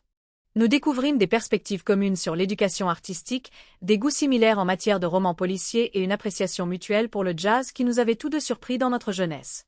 Mes colocataires à l'université pensaient que j'étais d'un classicisme affligeant, admis-je en riant au souvenir. Pendant qu'elle mettait du rock à fond, j'écoutais Ella Fitzgerald et Duke Ellington. J'aurais parfaitement trouvé ma place avec tes goûts démodés, répondit Joseph avec un sourire. Bien que j'avoue une faiblesse particulière pour le Miles Davis des débuts qui aurait pu mettre même ta patience à l'épreuve. Cet aperçu de sa jeunesse, Déjà à contre-courant des tendances dominantes, suivant ses propres préférences plutôt que l'opinion populaire, semblait entièrement cohérent avec l'homme en face de moi. Joseph Chevalier avait bâti son succès non pas en poursuivant les marchés existants, mais en reconnaissant des besoins non satisfaits que d'autres avaient négligés. Alors que Vittorio lui-même nous apportait notre expresso après le dîner, il échangea rapidement en italien avec Joseph, qui répondit avec une aisance surprenante. L'homme plus âgé me jeta un regard d'approbation évidente avant de repartir avec un sourire entendu. « Est-ce que je veux savoir de quoi il s'agissait » demandai-je, amusé par cette évaluation transparente. Joseph parut momentanément embarrassé. Il a dit « Ça fait trop d'années que je viens ici seul, et c'est bon de me voir avec une femme belle et intelligente qui apprécie un vrai risotto. » Le compliment, filtré par l'observation de Vittorio plutôt que livré directement, apporta une chaleur inattendue à mes joues. Bel éloge en effet, si l'appréciation du vrai risotto est la norme. Le plus haut dans l'estime de Vittorio, confirma Joseph avec un sourire qui atteignit ses yeux. Il juge le caractère principalement à travers les préférences alimentaires et la qualité de la conversation. Alors que Joseph me ramenait chez moi plus tard dans la soirée, je me surpris à regretter que la journée se termine. Notre lien s'était approfondi grâce à notre appréciation partagée de la restauration de l'hôtel et au simple plaisir d'un dîner sans hâte. L'aisance entre nous semblait de plus en plus naturelle, comme si nous nous connaissions depuis bien plus longtemps que les quelques jours écoulés depuis notre introduction non conventionnelle. Quand il me raccompagna à ma porte, une autre de ces courtoisies démodées qu'il accomplissait sans affectation, Joseph hésita légèrement, sa confiance cédant momentanément à quelque chose de plus vulnérable. « J'ai immensément apprécié cette journée, » dit-il, sa voix portant une chaleur qui me fit agréablement frissonner malgré la douceur de la soirée, à la fois la visite et le dîner. « Moi aussi, » répondis-je avec une simple honnêteté. « Serait-ce trop audacieux de demander quand je pourrais vous revoir ?» La question ne contenait aucune présomption, juste un intérêt sincère. Je me surpris à sourire de cette approche courtoise des rencontres, si différente de l'ambiguïté décontractée qui semblait caractériser les relations modernes. Pas audacieux du tout. J'aimerais beaucoup ça. Le soulagement et le plaisir se mêlèrent dans son expression. Peut-être le concert de l'orchestre ce week-end. Brahms est au programme, si je me souviens bien. Samedi soir, confirmai-je, impressionné qu'il ait noté mon implication avec le fond de l'orchestre. Ce serait charmant. Alors que nous confirmions les détails, j'étais vivement consciente de me tenir à un autre type de seuil. Pas seulement le seuil physique de ma porte, mais l'entrée de quelque chose de nouveau et d'inattendu dans ma vie. Une relation se développant avec un élan naturel, construite sur le respect mutuel et une connexion sincère plutôt que sur la commodité ou la solitude. Quand Joseph se pencha pour m'embrasser sur la joue en guise d'adieu, ce bref contact porta un courant de possibilités qui persista longtemps après que sa voiture eut disparu dans la rue. À l'intérieur, je trouvai Christophe à la table de la cuisine, son ordinateur portable ouvert et des papiers étalés autour de lui. Il leva les yeux avec une curiosité évidente. La visite de l'hôtel s'est prolongée en dîner, à ce que je vois, observa-t-il en regardant l'heure. Ce devait être un sacré projet de restauration. C'était fascinant, répondis-je, ignorant délibérément son ton entendu. L'attention portée aux détails historiques tout en intégrant une fonctionnalité moderne est vraiment remarquable. Hum. Et le dîner après, aussi une discussion architecturale remarquable. Je sentis un sourire tirer mes lèvres malgré ma tentative de garder mon calme. Nous nous trouvions près d'un merveilleux restaurant italien. Il aurait été dommage de ne pas en faire l'expérience. L'expression de Christophe s'adoucit. C'est bon de te voir comme ça, maman. Tu sembles plus légère, en quelque sorte. L'observation me prit par surprise. Vraiment ? Oui. Il ferma son ordinateur portable, me donnant toute son attention. D'aussi loin que je me souvienne, tu t'es concentré sur tout le monde. Moi, Emma, Sophie, ton benevolent. C'est agréable de te voir excitée par quelque chose qui est juste pour toi. Sa perception me toucha et me troubla à la fois. Étais-je vraiment devenue si effacée que mon propre fils l'avait remarqué ? Mon autosuffisance déterminée après le divorce s'était-elle calcifiée en une vie définie uniquement par le service aux autres ? Nous allons au concert de l'orchestre samedi, me surpris-je à dire. Joseph et moi. Le sourire de Christophe s'élargit. Un troisième rendez-vous, ce n'est définitivement plus une coïncidence. Alors que je me préparais à me coucher cette nuit-là, je me surpris à contempler ce nouveau chemin qui s'ouvrait devant moi. Inattendu, imprévu, et pourtant semblant juste d'une manière que je n'avais pas ressentie depuis des années. Joseph Chevalier était entré dans ma vie dans les circonstances les plus étranges. Pourtant, notre lien avait rapidement transcendé son début inhabituel. Samedi semblait soudain très loin. La salle de concert baignait dans une douce lumière ambrée alors que Joseph et moi gravissions le grand escalier vers la mezzanine. Il avait insisté sur les sièges de première catégorie, affirmant que l'acoustique y était supérieure, bien que je soupçonnasse qu'il appréciait simplement l'intimité qu'ils offraient par rapport au parterre plus bondé. « Tu es magnifique » dit-il alors que nous atteignions le haut des escaliers, son admiration évidente dans son regard. J'avais choisi une robe bleu nuit que je n'avais pas portée depuis des années. Sa simple élégance me semblait soudainement appropriée de nouveau après une longue relégation au fond de mon placard. Merci, répondis-je, agréablement surprise par le compliment. Tu te présentes plutôt bien toi-même. Joseph sourit, ajustant sa veste parfaitement taillée avec une fausse vanité. Un grand compliment de la part d'une femme qui m'a vu avec un casque de chantier. Alors que nous nous dirigions vers nos sièges, je remarquai plusieurs connaissances du fond de l'orchestre nous observer avec une curiosité mal dissimulée. Marianne Olisté, la présidente du conseil d'administration, attira mon attention avec un sourcil levé et un sourire approbateur. Je connaissais la plupart de ces personnes depuis des années, mais j'étais rarement apparu à des fonctions sociales avec un compagnon. La présence de Joseph à mes côtés fournissait sans aucun doute matière à des conversations discrètes. Je crois que nous faisons une petite sensation, observa Joseph à voix basse, notant clairement la même attention que moi. Devrais-je faire un signe de la main, ou serait-ce trop théâtral? Son humour me mit à l'aise. Maintenons le mystère. C'est plus intéressant ainsi. En effet. Il me guida vers nos sièges avec une légère pression dans le creux de mon dos, bien que je soupçonne que ton ami en veste turquoise va spontanément avoir besoin d'utiliser les toilettes juste pour passer à côté de nous et nous voir de plus près. Il avait raison. Quelques instants après notre installation, Eleanor Whitman, trésorière du fond de l'orchestre et fervente pourvoyeuse de nouvelles mondaines, fit un détour manifestement délibéré devant nos sièges. « Hélène, quelle belle surprise !» s'exclama-t-elle avec une surprise étudiée. « Cela fait une éternité que vous n'avez pas assisté à une représentation. »« Bonjour, Éléonore, répondis-je agréablement. Je crois que nous nous sommes vus à la réunion du fond la semaine dernière. »« Oh, bien sûr, acquiesça-t-elle, son attention se déplaçant déjà vers Joseph. « Et vous avez amené un invité. C'est merveilleux. Je fis les présentations nécessaires. » Eleanor Whitman. Voici Joseph Chevalier. Joseph, Éléonore siège au conseil d'administration du fond de l'orchestre avec moi. Joseph se leva avec cette courtoisie d'antan que j'avais appris à apprécier, prenant la main tendue d'Éléonore. C'est un plaisir de vous rencontrer, Madame Whitman. Le travail du fond de l'orchestre est remarquable. Éléonore vibrait presque de l'opportunité de réseautage qui venait de lui tomber dessus. Monsieur Chevalier, le promoteur hôtelier. Mais, nous espérions vous approcher pour notre gala annuel. Peut-être envisageriez-vous de l'accueillir dans votre nouvelle propriété du centre-ville une fois qu'elle sera terminée. Je serais heureux de discuter des possibilités, répondit Joseph avec aisance. Peut-être qu'Hélène pourrait organiser une réunion par les voies appropriées la semaine prochaine. Sa réponse était parfaite, polie, mais redirigeant fermement la tentative de collecte de fonds impromptue d'Éléonore vers des voies professionnelles appropriées, tout en indiquant clairement que ce soir était personnel, pas professionnel. Éléonore se retira avec une réticence visible, bien que je n'eusse aucun doute que la nouvelle de Joseph Chevalier accompagnant Hélène Cooper au concert circulerait dans certains cercles sociaux avant que la première note ne soit jouée. Eh bien, murmurai-je alors que Joseph reprenait son siège. J'ai de l'entraînement, répondit-il avec un sourire ironique, bien que ce soit généralement des opportunités d'affaires plutôt que des galas de charité qui me sont proposés à des moments inappropriés. Les dangers du succès, observai-je. Parmi tant d'autres, acquiesça-t-il, bien que la compagnie présente rende de telles intrusions mineures tout à fait supportables. Le simple compliment me réchauffa plus que n'aurait pu le faire une flatterie élaborée. Avant que je puisse répondre, les lumières de la salle s'éteignirent et le chef d'orchestre apparut sous des applaudissements enthousiastes. La symphonie de Brahms était l'une de mes préférées depuis l'université. Sa profondeur émotionnelle et sa complexité structurelle récompensaient une écoute répétée. Je me sentis particulièrement ému ce soir, peut-être à cause de l'homme à mes côtés, peut-être à cause de mes propres circonstances changeantes. La musique semblait parler directement à ce chapitre inattendu de ma vie, à l'éveil progressif de possibilités que j'avais depuis longtemps classées comme n'étant plus pertinentes. Au milieu du deuxième mouvement, la main de Joseph trouva la mienne dans le théâtre obscurci, ses doigts s'entremêlant avec les miens dans un geste à la fois hésitant et certain. Ce simple contact, chaud, solide, présent, me sembla plus significatif que sa réalité physique ne le suggérait. Je resserrai légèrement ma prise en réponse, une reconnaissance de quelque chose qui se déroulait entre nous et qui ne nécessitait pas de mots. À l'entracte, nous nous joignîmes au flot de spectateurs se dirigeant vers le grand foyer. Joseph garda ma main dans la sienne, une déclaration publique de connexion qui me parut à la fois nouvelle et naturelle.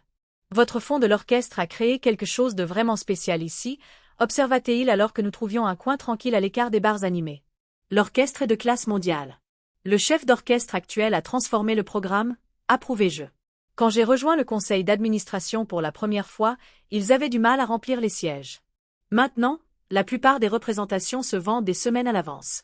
La preuve que l'excellence, correctement soutenue, trouvera son public, dit Joseph, son regard rencontrant le mien avec une chaleur qui suggérait qu'il ne parlait pas seulement de musique.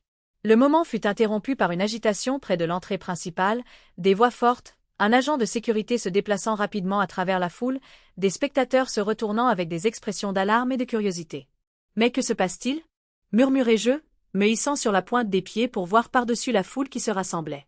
La réponse arriva avec une clarté horrifiante alors que la voix de Madison traversait le bourdonnement sophistiqué de la conversation. « J'ai besoin de parler à Hélène Cooper. C'est une urgence à propos de son fils. » Mon cœur sembla s'arrêter momentanément. Christophe avait mentionné un dîner avec des collègues de la start-up de la tech qu'il courtisait pour un emploi. Était-il arrivé quelque chose? L'expression de Joseph se durcit en reconnaissant la voix. « C'est Madison », confirmai-je sombrement. « L'ex de Christophe, qui prétend apparemment qu'il y a une urgence le concernant, » ajouta Joseph, son ton s'aiguisant d'inquiétude. « Pensez-vous qu'il soit réellement arrivé quelque chose à votre fils? » J'étais déjà en train de prendre mon téléphone. « Laissez-moi vérifier. » Avant que je puisse terminer l'appel, Madison nous repéra de l'autre côté du foyer. Son apparence était significativement différente de notre dernière rencontre. Son maquillage habituellement parfait était légèrement bavé, sa robe de créateur froissée, ses cheveux en désordre d'une manière qui suggérait un désarroi délibéré plutôt qu'un désordre réel. « Hélène » appela-t-elle, bousculant un agent de sécurité qui tentait de l'intercepter. « Dieu merci. C'est Christophe. Il a besoin de toi. » Joseph se plaça légèrement devant moi, un geste protecteur subtil. « Mademoiselle Parker, reconnaît-elle Freudment ?» Quelle semble être l'urgence? Madison hésita momentanément devant la présence de Joseph, n'ayant manifestement pas anticipé de nous trouver ensemble. Elle se reprit rapidement, son expression se transformant en une détresse calculée. « Monsieur Chevalier J. Christophe a eu un accident. » Il a demandé sa mère. Sa voix se brisa avec une précision théâtrale. Il est à l'hôpital Mémorial. Une peur froide m'envahit malgré mes soupçons sur la crédibilité de Madison. Je terminai mon appel à Christophe, retenant mon souffle pendant que ça sonnait. « Maman !» La voix de mon fils, parfaitement normale et légèrement confuse, répondit à la troisième sonnerie. « Tout va bien? Je suis au restaurant avec l'équipe de Vertex. » Un soulagement m'envahit, rapidement remplacé par de la colère en réalisant l'étendue de la manipulation de Madison. « Tu n'es pas à l'hôpital Mémorial. Tu n'as pas eu d'accident? Quoi? Non. » L'alarme colora sa voix. « Pourquoi penserais-tu ça? » Madison est ici à la salle de concert, prétendant qu'il y a une urgence, expliquai-je, observant son visage pâlir alors qu'elle réalisait que son mensonge venait d'être exposé en temps réel. « Elle a dit que tu demandais après moi. »« C'est de la folie, » répondit Christophe, sa voix se durcissant. « Je vais parfaitement bien. Passe-la-moi au téléphone. » Je tendis mon téléphone vers Madison, dont l'expression passait maintenant rapidement de la défiance au désespoir. « Il aimerait te parler. » Elle recula en secouant la tête. « C'est un malentendu. J'ai reçu un appel.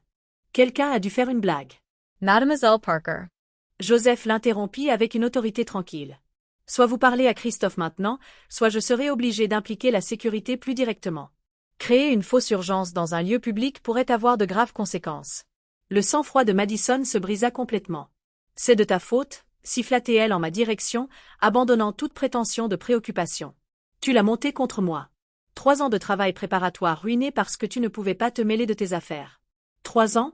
Répétai-je, momentanément confuse. Vous ne connaissez Christophe que depuis 2 mois. Un sourire calculateur se répandit sur le visage de Madison malgré son apparence débraillée. C'est ce qu'il pense. Je me positionne sur son chemin depuis bien plus longtemps. La start-up pour laquelle il passe des entretiens, mon oncle siège à leur conseil d'administration. Son café préféré, j'ai étudié sa routine pendant des semaines. Rien dans notre rencontre fortuite n'était fortuit. La révélation d'une manipulation aussi méthodique me laissa momentanément sans voix. Joseph, cependant, garda son sang-froid. « Ça suffit » dit-il fermement, faisant signe au personnel de sécurité qui rôdait à proximité. « Cette femme a créé une fausse urgence pour perturber l'événement. Veuillez l'escorter dehors. » Alors que la sécurité s'approchait, Madison fit une dernière tentative désespérée. « Vous ne comprenez pas ce qui est en jeu. Son fonds en fiducie est débloqué à son 33e anniversaire, dans seulement 3 mois. Savez-vous depuis combien de temps je planifie ça? » Ces mots restèrent en suspens, choquants dans leur calcul nu.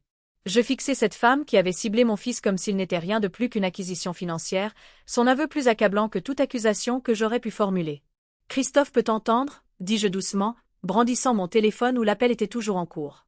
Chaque mot. Le visage de Madison se vida de toute couleur alors qu'elle réalisait enfin l'appel téléphonique actif. Sans un mot de plus, Elle se retourna et s'enfuit, bousculant la sécurité et disparaissant par les portes principales avant qu'il ne puisse l'arrêter. Joseph posa une main rassurante sur mon bras. « Tu vas bien ?» Je réalisai que je tremblais légèrement, non pas de peur, mais d'une horreur rétrospective à l'idée de voir à quel point cette femme prédatrice avait failli s'immiscer définitivement dans la vie de mon fils. « Christophe, dis-je dans le téléphone. As-tu tout entendu ?» Il confirma, sa voix tendue de colère contenue. « 3 ans, maman. Elle me traque depuis 3 ans, planifiant comment accéder à mon héritage. Je suis tellement désolé, dis-je. Des mots inadéquats pour une révélation aussi troublante. Ce n'est pas ta faute, sa voix se raffermit légèrement. Écoute, finis ta soirée. Nous parlerons demain. Je vais bien, juste furieux et un peu nauséeux à l'idée de voir à quel point tout cela était calculé. Après des assurances et des au revoir, je terminai l'appel, levant les yeux pour trouver Joseph qui me regardait avec inquiétude. La sécurité de la salle confirme qu'elle a quitté les lieux, m'informa-t-il. Et j'ai demandé qu'ils alertent les voituriers de ne pas la laisser revenir ce soir. La prévenance de ces précautions me toucha. Merci pour tout. Ta présence a rendu cela beaucoup plus facile à gérer. L'expression de Joseph s'adoucit. Préférerais-tu partir? Nous pourrions trouver un endroit calme pour parler, ou je pourrais te ramener à la maison si tu préfères. Je considérais l'option, tenté par l'idée de me retirer après une confrontation aussi troublante. Puis je redressai les épaules, prenant une décision consciente. Non, dis-je fermement. Je ne laisserai pas Madison gâcher notre soirée. La deuxième partie comprend la 4e de Brahms, qui est ma préférée. Je refuse de la manquer à cause de ses simagrées. L'approbation et quelque chose de plus chaleureux vacillèrent. Dans les yeux de Joseph. J'espérais que tu dirais ça. Alors que nous retournions à nos sièges, sa main trouva de nouveau la mienne, sa chaleur constante un ancrage rassurant après la tempête de l'apparition de Madison.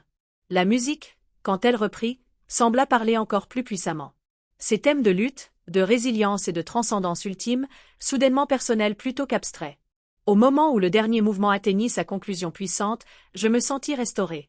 Non pas parce que la révélation troublante sur Madison s'était estompée, mais parce que j'avais choisi de ne pas la laisser définir la soirée. Joseph et moi avions traversé notre première crise ensemble. Sa présence stable, une révélation en soi. Dehors, sous le portique de la salle de concert, attendant que le voiturier amène sa voiture, Joseph se tourna vers moi avec un sérieux inattendu. « Hélène, dit-il doucement. Je me sens de plus en plus attiré par toi. Ta grâce sous la pression ce soir ne fait que confirmer ce que j'ai senti depuis notre première rencontre inhabituelle.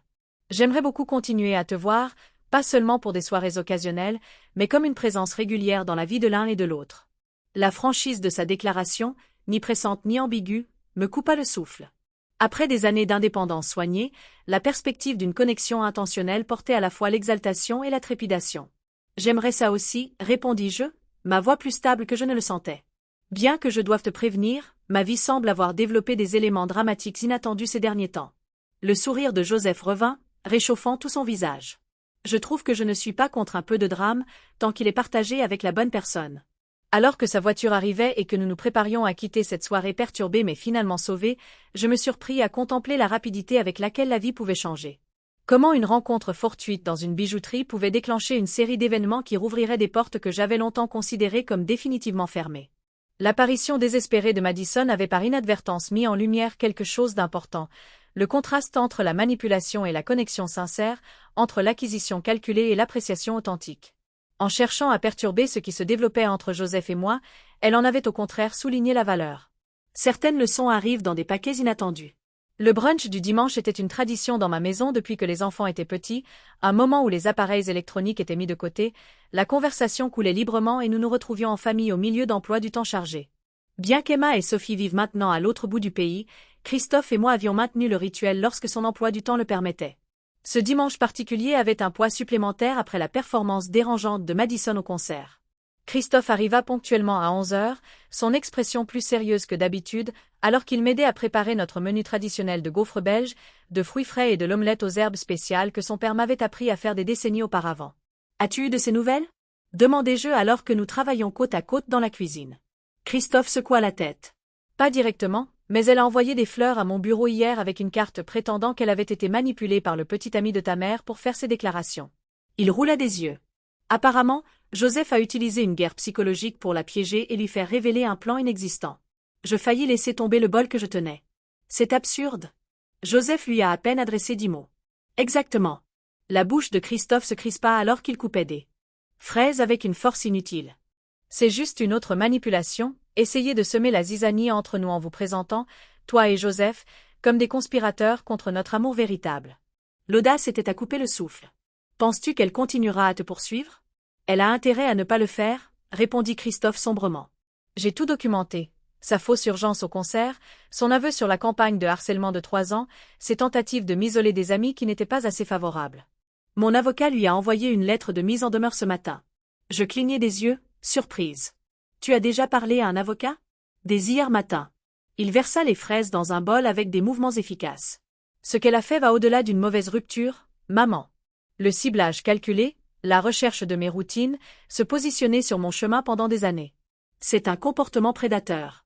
L'aveu sur l'héritage ne fait que confirmer que ses motivations n'ont jamais été émotionnelles. » Son évaluation lucide me soulagea. Le Christophe d'il y a 6 mois aurait pu hésiter, aurait pu être sensible aux tentatives inévitables de réconciliation de Madison. Cette nouvelle version, plus décisive, semblait immunisée contre ces manipulations. En parlant d'avocat, continua-t-il, son ton délibérément désinvolte. J'ai examiné la situation de l'héritage.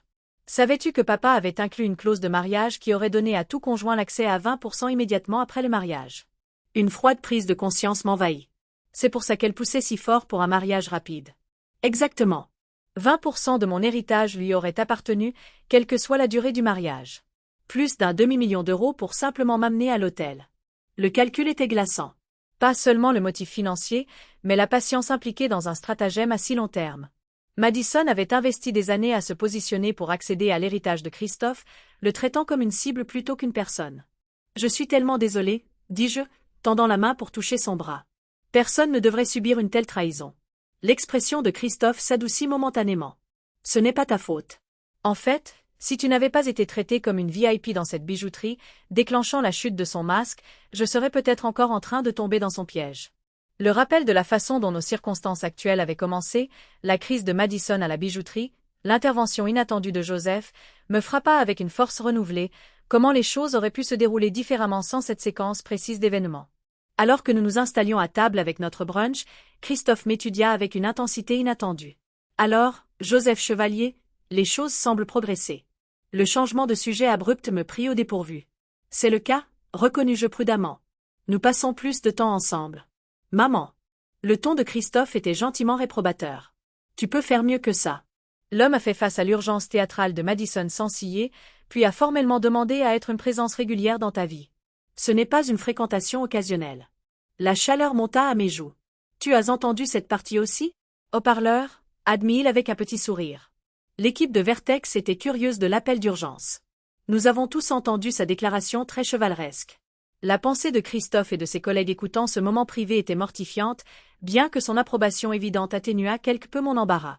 Joseph est important, concédai-je, cherchant des mots qui ne sonneraient ni comme une adolescente exaltée ni comme une observation clinique détachée. Nous nous connectons d'une manière que je n'ai pas ressentie depuis très longtemps. Christophe hocha la tête de manière encourageante. Et les détails, maman. Emma et Sophie m'envoient des textos. Toutes les heures pour avoir des nouvelles. Apparemment, je suis ton espion désigné puisqu'aucune d'elles n'arrive à te faire partager quoi que ce soit de substantiel. Je ris malgré moi. Elles ont toutes les deux appelé. J'ai été convenablement maternelle et discrète. C'est exactement pour ça qu'elle me harcèle à la place, se plaignit Christophe avec bonne humeur. Dis-moi au moins si tu es heureuse. C'est tout ce que nous voulons vraiment savoir. La simple question me prit par surprise. Étais-je heureuse ? Le oui immédiat et sans complication qui monta à ma conscience fut une réponse suffisante. Je le suis, dis-je simplement. De manière inattendue. Le sourire de Christophe était sincère. Bien. Two Lomerites. Après tout ce qui s'est passé avec papa, avec nous les enfants, avec ton travail de bénévole sans fin, tu as passé des décennies à t'occuper de tout le monde. C'est ton tour maintenant. Sa perception et sa générosité me touchèrent profondément. Pendant si longtemps, je m'étais définie principalement par mes relations avec les autres, épouse, mère, bénévole. L'idée de donner la priorité à mon propre bonheur me semblait encore vaguement transgressive, bien que de plus en plus juste. Merci, dis-je doucement. Ça compte beaucoup pour moi. Promets-moi juste une chose, ajouta Christophe, son expression redevenant sérieuse. Ne laisse pas le drame de Madison affecter ce qui se développe avec Joseph. Elle a déjà assez pris à cette famille. Cette perspicacité me surprit, que Christophe reconnaisse comment la perturbation théâtrale de Madison pourrait me faire reculer de la vulnérabilité émotionnelle, pour me protéger par la distance ou la prudence. Je te le promets, répondis-je, le pensant complètement. Madison n'a aucun pouvoir sur mes choix. Alors que nous terminions notre brunch, la conversation se tourna vers le nouvel emploi potentiel de Christophe, ses progrès dans la recherche d'un appartement et finalement vers le projet de restauration de l'hôtel de Joseph. Tout au long, j'ai été frappée par le changement subtil dans notre dynamique. Mon fils me parlait non seulement comme sa mère, mais comme une femme avec ses propres désirs et son identité valide. C'était comme franchir un seuil invisible vers une nouvelle relation plus équilibrée. Après le départ de Christophe, je me surpris à contempler ses observations en rangeant la cuisine. Mon téléphone sonna avec un SMS de Joseph. « Bonjour. J'espère que votre conversation avec Christophe a apporté de la clarté après la perturbation d'hier soir. Seriez-vous libre pour dîner chez moi ce soir? Rien d'élaboré, juste plus calme qu'un restaurant. Dites-moi si cela vous conviendrait. » L'invitation représentait un autre seuil, passant des sorties publiques au cadre plus intime de son espace personnel. La formulation soignée, indiquant clairement à la fois son désir de me voir et son respect pour ma potentielle hésitation, renforça tout ce que je commençais à apprécier chez Joseph Chevalier. Je répondis sans trop réfléchir. Dîner chez vous semble charmant. Christophe et moi avons eu une bonne conversation ce matin. Il prend des mesures décisives concernant Madison, et il semble vous apprécier beaucoup, soit dit en passant. La réponse de Joseph arriva rapidement. Heureux d'entendre ces deux nouvelles. Je vous enverrai mon adresse. Disons 19 heures. Tenue décontractée et confortable. Au plaisir de vous voir, Hélène. Alors que je vaquais à mes occupations du dimanche, lisant le journal, répondant aux emails des membres du comité du fond de l'orchestre, arrosant les plantes sur ma véranda, je me surpris à contempler les changements accélérés dans ma vie. En seulement 3 semaines, j'étais passé d'une prévisibilité confortable à quelque chose de bien plus dynamique. Un fils établissant enfin son indépendance, une quasi-belle-fille manipulatrice démasquée de façon spectaculaire, et plus surprenant encore, une relation s'épanouissant avec un homme qui était entré dans ma vie dans les circonstances les plus étranges. La perspective de dîner chez Joseph ce soir-là portait un poids au-delà du simple engagement social qu'il pouvait paraître. Elle représentait un autre pas vers quelque chose que je ne m'attendais jamais à retrouver à 65 ans, un véritable partenariat basé sur le respect mutuel, des valeurs partagées, et cette alchimie indéfinissable qui ne pouvait être ni fabriquée ni forcée. Pour la première fois depuis plus longtemps que je ne pouvais me souvenir, je me surpris à être sincèrement excité par l'avenir. Non seulement en acceptant ce qui pourrait arriver, mais en l'anticipant activement. La vie, semblait-il, avait encore des surprises en réserve, même pour ceux qui pensaient que leurs chapitres les plus importants étaient déjà écrits.